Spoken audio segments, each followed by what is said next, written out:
Hello दोस्तों, नमस्कार। मेरा नाम है अनिल कुमार और आज आप पढ़ने वाले हैं इंडेफिनिट टेंस।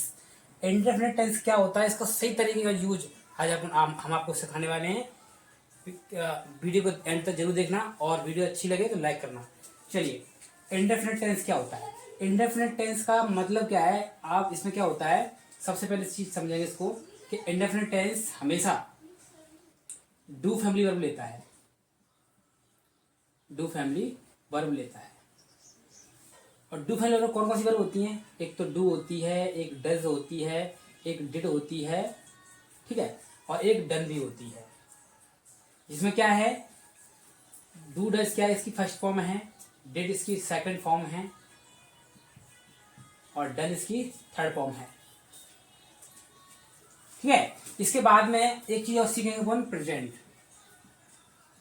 प्रेजेंट प्रेजेंट क्या करता है, हमेशा वर्ब का V1 फॉर्म लेता है, वर्ब का फर्स्ट फॉर्म लेता है, हमेशा हमेशा लेता है। और पास्ट क्या होता है, पास्ट वर्ब का सेकंड फॉर्म लेता है, पास्ट वर्ब का सेकंड फॉर्म लेता है।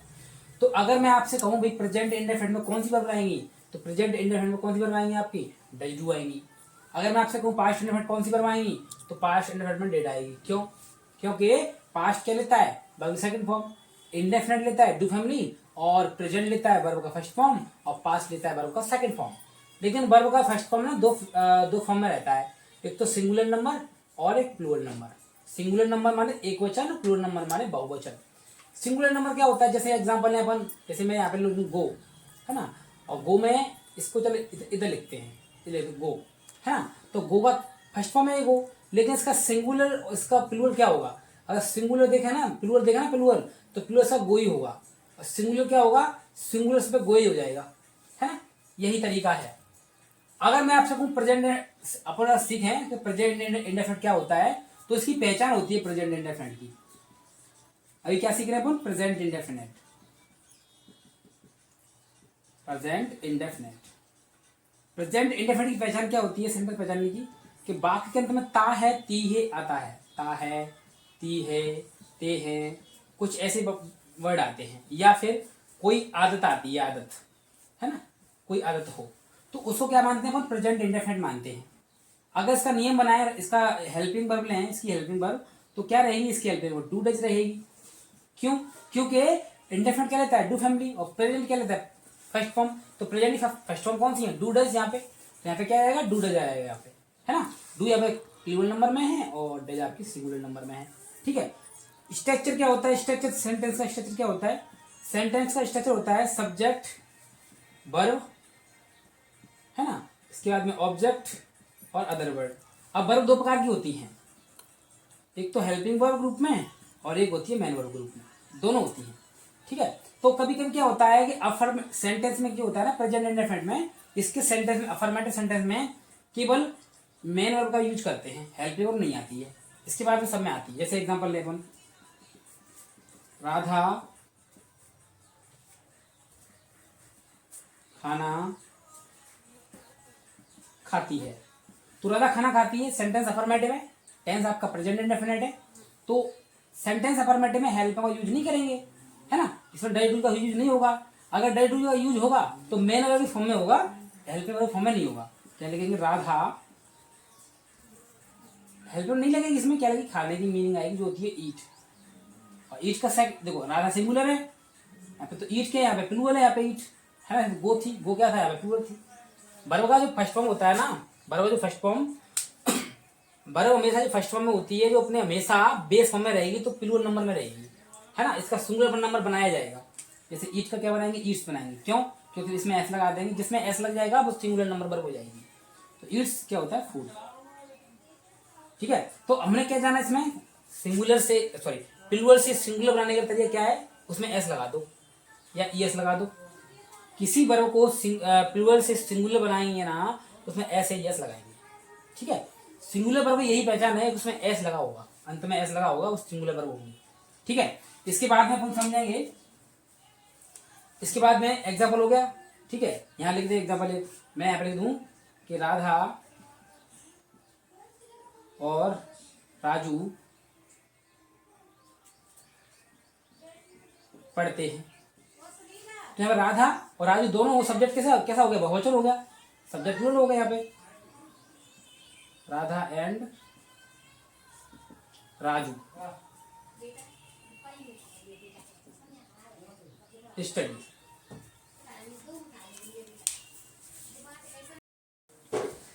चलिए अब देखते हैं राधा और पूजा अंग्रेजी पढ़ते हैं। तो यहाँ पे देखना पड़ेगा अपन सब्जेक्ट कैसा है भाई, सब्जेक्ट प्लूरल नंबर में, क्योंकि राधा एक पूजा यहाँ पे दो व्यक्ति हैं, और जैसे दो व्यक्ति हो गए तो सब्जेक्ट कैसा हो गया, प्लूरल नंबर हो गया। तो प्लूरल नंबर होगा तो क्या करना पड़ेगा, उसको सब्जेक्ट क्या राधा और लगाया तो एंड पूजा। देखिए एक बात ध्यान रहे यहाँ पे, देखो राधा और पूजा दोनों के दोनों कैसे प्रॉपर नाउन में है। प्रॉपर नाउन हमेशा पहले से कैपिटल बनता है, आप पिछली वीडियो में सीख चुके हैं। अगर आपको नहीं आता है तो आप पिछली वीडियो निकालिए, प्ले लिस्ट में जाइए, जीडीए चैनल में जाइए, जीडीए चैनल में, उसमें आपको सब चीजें आपको मिल जाएंगी। तो राधा एंड पूजा, अब सब्जेक्ट कैसा हो गया, प्लूरल नंबर में हो गया। जैसे ही प्लूरल नंबर में होगा इसको कैसी वर्ब चाहिए भाई, प्लूरल वर्ब चाहिए। अब इसमें डज डू नहीं आएगा, क्यों नहीं आएगा, क्योंकि डज डू अफर्मेटिव सेंटेंस है, ये सेंटेंस अफर्मेटिव है, अफर्मेटिव में हेल्प वर्ब नहीं आएगी, ठीक है। तो राधा एंड राजू, तो पढ़ने को क्या कहते हैं भाई, मेन वर्ब क्या है, पढ़ना, पढ़ने को बोलते हैं स्टडी। स्टडी, तो स्टडी यानी कि स्टडी क्या होता है, सॉरी स्टडी कब बोलेंगे, जैसे ऑब्जेक्ट नहीं हुआ तब स्टडी लगाएंगे, नहीं तो यहाँ पे ऑब्जेक्ट आया तो उसमें क्या करेंगे, लर्न, क्या आएगा, लर्न। अब इसमें सिंगुलर कौन सी वर्ब है, ये प्लूरल वर्ब है ना। क्यों प्लूरल, क्योंकि इसमें ऐसे नहीं लगाए, अगर इसमें ऐसे लगा देंगे तो सिंगुलर हो जाएगी, हमें ऐसे नहीं लगाना है। क्यों लगाना है, क्योंकि यहाँ पे सब्जेक्ट कैसा है, प्लूरल नंबर में है, तो वर्ब कैसी आई, प्लूरल नंबर में आएगी। इसका ऑब्जेक्ट क्या है भाई, लर्न, इसकी वर्ब हो गई, ऑब्जेक्ट क्या है इसका, अंग्रेजी यानी कि इंग्लिश, और इंग्लिश कैसी नाउन है, प्रॉपर नाउन है, इसलिए प्रॉपर नाउन है ना, इसी से पहला अक्षर कैसा बना है, कैपिटल लेटर में बना है। तो इस चीज को सीखे अपन। अब देखते हैं इसके बाद में पास्ट इंडेफिनिट टेंस। देखिए आप जान गए इंडेफिनिट क्या करता है, इंडेफिनिट क्या लेता है भाई, इंडेफिनिट लेता है डू फैमिली की वर्ब, डू फैमिली की वर्ब लेता है। तो यहां पर को पढ़ना है पास्ट इंडेफिनिट,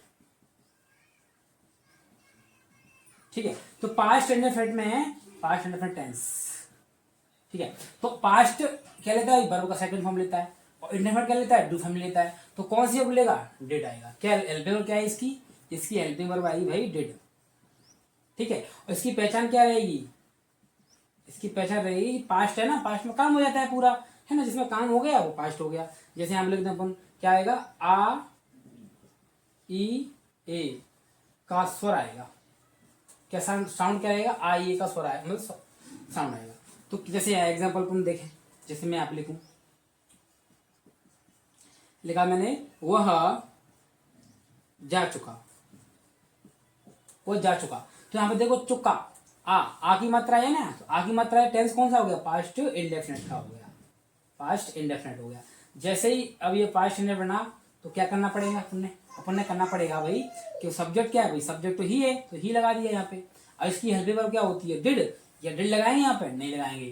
क्यों नहीं लगाएंगे, क्योंकि डू फैमिली वर्ब अफर्मेटिव में हेल्पिंग वर्ब के रूप में नहीं आएगी, है ना, हेल्पिंग वर्ब रूप में नहीं आएगी, मेन वर्ब रूप में आ जाएगी, हेल्पिंग वर्ब रूप में नहीं आएगी। तो यहाँ पे क्या करना पड़ेगा, डिड नहीं लगानी है बनना, है ना, यहाँ क्या लगाना, केवल गो लगाना है ना। तो गो का क्या लगेगा, सेकंड फॉर्म लगेगा, क्योंकि पास्ट क्या लेता है, वर्ब का सेकंड फॉर्म लेता है, तो गो का क्या हो जाएगा, यहाँ पर बेंट हो जाएगा। और जहाँ जाते हैं ना वहाँ पे टू लगाते हैं। अब यहाँ पे कहीं जाने की बात कर रही ना है तो खाली ही बेंट, है ना। एक और एग्जाम्पल देख सकते हैं कि वह चाय, उसने चाय पी ली, उसने चाय पी ली, उसने चाय पी ली, यानी काम हो गया, पी ली, यानी कि ई की मात्रा आ गई, ई का स्वर आ गया, तो इसका मतलब क्या है, पास्ट इंडेफिनिट टेंस है। तो लड़की होगी सी, लड़का होगा तो ही, यहाँ पे सी लगा दिया मैंने। और पीने का मतलब क्या होता है, ड्रिंक या टेक, तो टेक लगाएंगे यहाँ पे क्या हो जाएगा, सेकंड फॉर्म टुक हो जाएगा, टेक का सेकंड क्या होता है, टुक होता है। क्या पिया भाई, चाय, इसका ऑब्जेक्ट क्या है, चाय, तो चाय को क्या बोलते हैं, टी। तो यहाँ पे सब्जेक्ट क्या हो गया भाई, सब्जेक्ट हो गया सी, और टुक यहाँ पे B2 वर्ब हो गया, और इस वर्ब का ऑब्जेक्ट क्या हो गया, टी नाम का नाउन। तो इस प्रकार से आप समझ गए कि कैसे पास्ट इंडेफिनिट कैसे प्रेजेंट इंडेफिनिट बनता है, ठीक है। इसका नेगेटिव में क्या करेंगे, नेगेटिव में आपकी हेल्पर रूप में आ जाएगा। अगर यहाँ पे मैं ऐसे लिखूं, राज डज हिज वर्क, अब बताइए कौन सा टेंस है, पास्ट इंडेफिनिट या प्रेजेंट इंडेफिनिट। इंडेफिनिट में से पक्का कोई ना कोई एक होगा। तो यहाँ पे डज लग रहा है, इसका मतलब ये कौन सा, सिंगुलर वर्ब आ रही है, और सिंगुलर वर्ब आ रही है, सिंगुलर किस में आती है, प्रेजेंट में आती है, क्योंकि प्रेजेंट फर्स्ट फॉर्म लेता है, फर्स्ट में दो प्रकार में होती है। तो कौन सा टेंस होगा, प्रेजेंट इंडेफिनिट। तो प्रेजेंट इंडेफिनिट टेंस हो गया। तो भाई अब क्या, कौन सा सेंटेंस कौन सा है, अफर्मेटिव या नेगेटिव है, तो भैया अफर्मेटिव है ना। अब कौन सा अफर्मेटिव, आप तो कहते हैं अफर्मेटिव में हेल्पिंग वर्ब नहीं आएगी इसमें डज, है ना। तो भाई में ये हेल्पिंग वर्ब नहीं है, ये हेल्पिंग वर्ब नहीं है, ठीक है, हेल्पिंग वर्ब नहीं है ये। अगर ये हेल्पिंग वर्ब होती तो इसके लिए मेन वर्ब होनी चाहिए थी, क्योंकि हेल्पर क्या लेता है, मिस्त्री लेता है ना। हेल्पर के लिए क्या जरूरत पड़ता है, मिस्त्री की आवश्यकता पड़ती है, काम करने वाली आवश्यकता पड़ती है, कारीगर की आवश्यकता पड़ती है। इस प्रकार से हेल्पिंग वर्ब को भी एक मैन वर्ब की जरूरत पड़ती है। तो हेल्पिंग वर्ब अगर होती तो एक मैन वर्ब होती है, कोई मैन वर्ब नहीं है तो इसका मतलब हेल्पिंग वर्ब नहीं है तो क्या है, ये आपकी मैन वर्ब है। और मैन वर्ब है तो इसका मतलब क्या है कि भाई अगर इसका नेगेटिव बनाए तो क्या बनाएंगे, इसका नेगेटिव बनेगा राज। अब हेल्पिंग वर्ब नेगेटिव में तो हेल्पिंग आती है डज नॉट, अब ये तो हेल्पिंग वर्ब हो गई डज, ठीक है। अब इस जगह क्या करेंगे, है ना, इसको कर देंगे डू। क्यों कर देंगे, क्योंकि डज की हेल्पिंग वर्ब यहाँ पे आ गई, सिंगुलर नंबर ले लिया, इसके बाद कोई सिंगुलर नंबर नहीं आएगा, जैसा वर्ब होगी वैसी आ जाएगी। यानी कि यहाँ पे इसकी जो मेन बेसिक फॉर्म होगा ना वो क्या होगा, डू होगा। तो डू आ गया यहाँ पे, हिज वर्क। इस प्रकार से इसको प्रूव करेंगे, है ना। एक और एग्जाम्पल इधर देखते हैं। अगर मैं यहाँ पे लिखूं कि Radha did her work, Radha did her work. अब यहाँ पे डिड बताइए कौन सी वर्ब है, हेल्पिंग वर्ब है या मेन वर्ब है, यहाँ पे भी क्या है, ये मेन वर्ब है, क्योंकि हेल्पिंग वर्ब होती तो एक मेन वर्ब लेके आती, नहीं आई। इसका मतलब क्या है, बी टू फॉर्म में है। तो कौन सा टेंस है, ये पास्ट इंडेफिनिट है। जिसका नेगेटिव बनाए तो कैसे बनाएंगे, राधा हेल्प, नेगेटिव में हेल्पिंग वर्ब आ जाती है ना, नेगेटिव में नॉट भी आती है, नॉट एक एडवर्ब होती है। तो डिड आ गई यहाँ पे हेल्पिंग वर्ब। अब जब हेल्पिंग वर्ब बी टू आ गई तो अब मेन वर्ब, जब इस वाली मेन वर्ब क्या होगा, ये तो मेन वर्ब है, हेल्पिंग वर्ब थोड़ी है, तो इसका क्या कर देंगे हम, डू कर देंगे, डू हर वर्क। इस प्रकार से चीज कंप्लीट करेंगे। अगर वीडियो पसंद आई है तो लाइक करें, चैनल को सब्सक्राइब करें। Thank you very much.